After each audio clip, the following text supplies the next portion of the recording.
অচিনপুর নামের এক গ্রাম, সেখানে বসবাস করত অনেক পরিবার। রুমি ও রোহান নামে দুই ভাই বোন থাকত। তারা মা বাবার অনেক আদরের ছিল। রুমি ক্লাস 9-এ পড়তো আর রোহান ক্লাস 10-এ। মা, আমরা দুজন স্কুলে গেলাম। ঠিক আছে বাবা রোহান, সাবধানে যাস স্কুলে। ঠিক আছে মা, তুমি চিন্তা করো না। রোহান ও রুমি অনেক ভালো শিক্ষার্থী ছিল। ক্লাসে তাদের বন্ধু-বান্ধবের অভাব নেই। রুমি। জি বল সোনালি। তোর নোটবুকটা একটু দিবি আমায়? কাল দিয়ে দিব। ঠিক আছে, এই নে। রুমি, তুই আর তোর ভাইয়া কি স্কুল থেকে শিক্ষা সফরে যাবি না? না রে, এখনো ভাবিনি, বাসায় বলাই হয়নি। বাসা থেকে যেতে দিলে নিশ্চয় যাব। এরপর তারা স্কুল থেকে বাসায় ফিরে। ভাইয়া চল আব্বু আম্মুকে বলি শিক্ষা সফরে যাওয়ার কথা। ঠিক আছে, চল।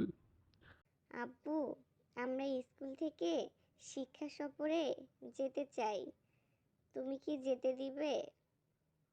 কত টাকা করে লাগবে আমাকে বলিও, আমি দিয়ে দিব। আর যাও, তোমরা গিয়ে ঘুরে আসো শিক্ষক ও বন্ধু বান্ধবদের সাথে। আব্বু, আমরা তো পাহাড়পুর যাচ্ছি। পাহাড়পুর বৌদ্ধবিহার। ঠিক আছে বাবা, যাও। শুধু তুমি রুমিকে দেখে শুনে রাখিও।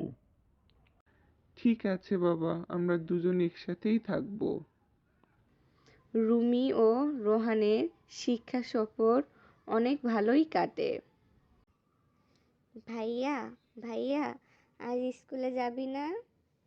না রে, আমার তো মনে হয় জ্বর এসেছে। আমি আজ যেতে পারবো না। কি বলিস, জ্বর হয়েছে? দাঁড়া, আমি মাথায় পানি দিয়ে দেই। আর আম্মুকে বলি।